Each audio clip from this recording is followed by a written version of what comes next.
በስመ አብ ወወልድ ወመንፈስ ቅዱስ አሃዱ አምላክ አሜን።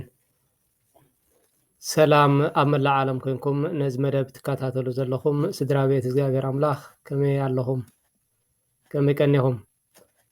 ኣሜን። እግዚኣብሔር ኣምላኽና በኣና ብድኹማት ባሮቱ ስሙ ንዘለኣለም ዝኸበረን ዝተመስገነን ይኹን። ዝኸበረን ዝተመስገነን ይኹን። ሕራይ ሎሚ መፂአኩም ዘለኹ ንእሽተይ መልእኽቲ ካብ ኣቦታት ዝተመሓላለፈ ናባኹም ከብላይ መፅአ ዘለኹ ነዊሕ ክሕዘኩም እኔ ሓፃርያ ኣቐዲመ ግን እንኳዕ ናብዚ ዓብይ በዓል ናይ ኣደና ቅድስተ ቅዱሳን ንጽህተ ንጹሃን ድንግል ማርያም ኪዳነ ምሕረት ብሰላም ኣብፅሓና። ሓራይ እምበር ከምቲ ኣቦታት ዝብልዎ ሓደ ሓረስታይ ቅድሚ ምሕራሱ ዘርኢ የዳሉ እሞ ባዕሉ ዝኽእሎ እንተደኣ ኮይኑ እቲ ዘርኡ ኣብ ግራቱ ሓሪሱ ይዘርኦ ማለት እዩ። እንተዘይኮይኑ ከዓ ወፈራ የእትወሉ። ስለዚ ኣቦታት ከዓ ዘዳለውዎ ንናይ ኣዴና ቅድስተ ቅዱሳን ንጽህተ ንጹሃን ድንግል ማርያም ናይ ኪዳነ ምሕረት ዝምልከት ብፅሑፍ ዘዳለውዎ ናባና ዘመሓላለፍዎ ንሕና ከዓ ናባኹም ክነብሎ ኢና። በዚ ኣጋጣሚ እዚ ንሕና ናባኹም ነብለልኩም ዘለና ከዓ ንስኹም ናብ ካልእ ክተመሓላልፍዎ ዲኹም ክዘርእዎ ዲኹም ወይ ሒዝኩም ኢኹም ሱቕ ክትብሉ ንዓኹም ዝምልከት ይኸውን ማለት እዩ። ሓራይ እምበር ኪዳነ ምሕረት ለካቲት ዕለት 16 ለካቲት ብኣቆፃፅራ ቤተ ክርስቲያን ግእዝ በዓል ናይ ኣደና ቅድስቲ ድንግል ማርያም ኮይኑ ኪዳነ ምሕረት ይበሃል ይብለና ኣሎ ማለት እዩ። እዚ ማለት ድማ ኣዴና ቅድስቲ ድንግል ማርያም ካብቲ ኩሉ ዝኽእል በዓል ብዙሕ ምሕረት ዝኾነ እግዚኣብሔር ናይ ምሕረት ቃል ኪዳን ዝተቐበለትሉ መዓልቲ ስለ ዝኾነ ኪዳነ ምሕረት ተባሂሉ ይፅዋዕ ኣሎ። ቃል ኪዳን ተቐቢላ ቅድሚ ምባልና ግን ብሕፅር ዝበለ መሰረታዊ ቅድስናኣን ኣመፃፅኣን ድንግል ማርያም ክንፈልጥ ይግብኣና ይብል ኣሎ ቁሩብ መግለፂ ናይ ኣዴና ቅድስተ ቅዱሳን ድንግል ማርያም ቅድስናኣን ኣመፃፅኣን ብሕፅር ዝበለ ጥቕስታትን ገለን ገይሮም ከረዱና ኣዳልዮምልና ኣለዉ። ናብኣ ክእትወኩም እየ። ሓራይ ኣቐዲሙ ብትንቢት ከም ዝገለፆ ቁፅሪ 1 እግዚኣብሔር ንጽዮን ሓረያ መሕደሪኡ ክትከውን ድማ መረፃ እዚኣ ንሓዋሩ መዕረፊተይ እያ እሞ ኣብኣ ክነብር እየ በለ። መዝሙር 123 ፍቕዲ 13 ቁፅሪ 2 ድንግል ክትፀንስ እያ ወዲ ከዓ ክትወልድ እያ ስሙ እውን ኣማኑኤል ክትሰምዮ እያ ኢሉ ከዓ ገለፀ። ኢሳያስ 7:14 እዚ እግዚኣብሔር ኣቐዲሙ ብነቢያት ገይሩ ዝሕብሮን ዝገልፆን ዝነበረ ቃል ትንቢት ዕለቱን ሰዓቱን ምስ በፅሐ ድማ ተግባራዊ ኮነ። ከምቲ ቃሉ ድማ ቅድስቲ ድንግል ማርያም ንመድሓኒና ኢየሱስ ክርስቶስ ብድንግልናን ብንጽህናን ወለደት። ማቴዎስ 1:18 ስጋብ 23 ወይ ከዓ ሉቃስ ምዕራፍ 2 ካብ 6 ስጋብ 7 ነረኽቦ ማለት እዩ።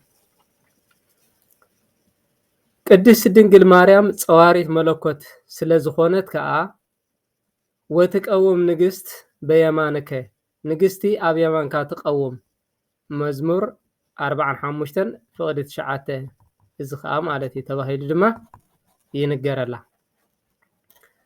ኣደ ጎይታ ምዃና ድማ ኣብ የማን ጎይታ ንኽትቅመጥ ክብርን መሰልን ተዋህባ ይብለና ኣሎ። ትሕቲ ፈጣርን ልዕሊ ፍጡራን ስለ ዝኾነት ከዓ ብኣኣ ዝምሕፀኑ ተስፋ ድሕነት ናይ ምሕረት ቃል ኪዳን ተቐበለት። እዚ ከዓ ቁርብ መግለፂ ዝኾነና ኣብ መዝሙር 89 ፍቕዲ 2 ንረኽቦ ማለት እዩ። ማለት ደቂ ኣዳም ብቃል ኪዳና ተኣሚኖም ብስማ ተማሕፂኖም ድሕነት ንኽረኽቡ ብኣቆፃፅራ ቤተክርስትያን 16 ለካቲት ኣብ ቀራንዮ ጎይታ ቃል ኪዳን ኣተወላ። በዚ መሰረት ከዓ እንሆ ካብ ሕጂ ኩሎም ወለዶ ብፅእቲ ክብሉኒ እዮም፣ እቲ ኩሉ ዝኽእል ዓበይቲ ነገራት ገይሩለይ እዩ እሞ ስሙ ቅዱስ እዩ፣ ምሕረቱ እውን ካብቶም ዝፈርህዎ ንውሉድ ወለዶ ይነብር እንዳበለት ብምልኡ ጸሎት ናይ ኣዴና ቅድስተ ቅዱሳን ድንግል ማርያም ኢልና እንደግሞ ኩሉ ግዜ መዓልታዊ ጸሎት ብምልኡ ንውድኦ ማለት እዩ። ብማለት ዕብየትን ክብርን ኣዴና ቅድስቲ ድንግል ማርያም የረድኣና። እዚ ከዓ ኣብ ሉቃስ ምዕራፍ 1 ካብ 48 ስጋብ 50 ዘሎ ክንረኽቦ ንኽእል ማለት እዩ። እዚ ስለ ዝኾነ እምበኣር ክቡራንን ክቡራትን ምእመናን እግዚኣብሔር ቃል ኪዳን ናይ ኣዴና ቅድስቲ ድንግል ማርያም ንዓና ንደቂ ኣዳም ናይ ድሕነት ተስፋ ስለ ዝኾነ ብቐሊል ክንሪኦ ኣይግባእን ይብለና ኣሎ። ከመይ ካብ በረኸት እግዚኣብሔርን ቃል ኪዳን ቅድስቲ ድንግል ማርያምን መታን ከይንወፅእ እሞ መንፈሳዊ ሃብትና ከይጎድል። ምክንያቱ ኢልና ንጽዮን ዝጸልኡ ኩላቶም ይሕፈሩ እናበለ ስለ ዝምዕደና ኣብ መዝሙር 129 ካብ 5 ስጋብ 7 ዘሎ ንረኽቦ ኢና እዚ ከዓ ማለት እዩ። ስለዚ ከምቲ ቃሉ ክንከይድ ቁሩባት ንኹን ባዕሉ ከዓ ይደግፈና ይብለና ኣሎ። ናይ ኣዴና ቅድስቲ ድንግል ማርያም ኣማላድነት፣ ናይ ቅዱስ ሚካኤል ሊቀ መላእክት ተራዳእነት፣ ናይ እግዚኣብሔር ይቕሬታን ምሕረትን ኣይፈለየና ኣሜን ይብለና ኣሎ። ስለዚ እዚኣ ከምዚያ ንሕና ንሰምዓ ዘለና ንዘይሰምዑ ኣሕዋትና ከዓ ኣመሓላሊፍና ክነስምዖም። ምክንያቱ ንዝኾነ ይኹን ብዛዕባ ናይ ኣዴና ቅድስቲ ድንግል ማርያም ዝመፀና ሕቶታት ይኹን ገለ ይኹን እዚ ጥቕስታት እዚ ብምሉእ ሒዝናዮ እንተዳ ፀኒሕና ኣዝዩ ክጠቕመና እዩ። ንዓና ከዓ ብዝያዳ ንበረኸት ይኾነና ብኣፍልጦ እንተደኣ ሒዝናዮ ማለት እዩ። ብዝያዳ ኣብቲ ዕለቱ ዝንበብ ንባባት ኣብ ገላትያ ምዕራፍ 4 ካብ 1 እስካብ 12 ዘሎ ይንበብ።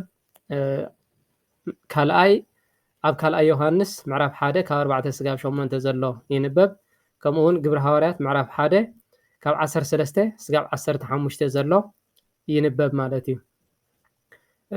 ምስባኽ ኣሎ ናይ ኣዴና ቅድስቲ ድንግል ማርያም ናይ ኪዳና ምሕረት ዝስበኽ ስብከት እዚ እውን ብዲያቆናት እስመ ትቤ ለዓለም ኣሃንፅ ምህረተ በሰማይ ፀንአ ጽድቅከ ኪዳነ ተካየድኩ ምስለ ሕርያንየ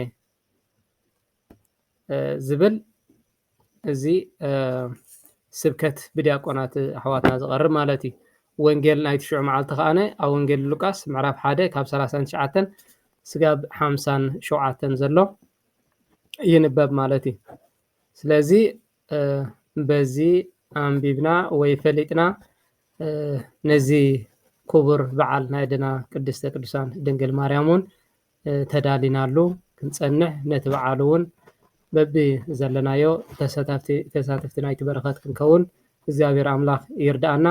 በረኸታን ረድኤታን ጣዕማን ፍቕራን ኣማላድነታን ናይ ኣዴና ቅድስተ ቅዱሳን ድንግል ማርያም ኣይፈለየና። ከምቲ ንዓዓ ቃል ኪዳን ዝኣተወ ከዓ በቲ ቃል ኪዳና ንዓና ካብ ኩሉ ክፉእ ብምሕረቱ ይጠምተና። ስብሃት ለእግዚአብሔር ወለወላዲቱ ድንግል ወለመስቀሉ ክቡር ይተኣኮት ወይሰባህ እግዚአብሔር አምላክነ ወትረ በኩሉ ጊዜ ወበኩሉ ሰዓት አሜን።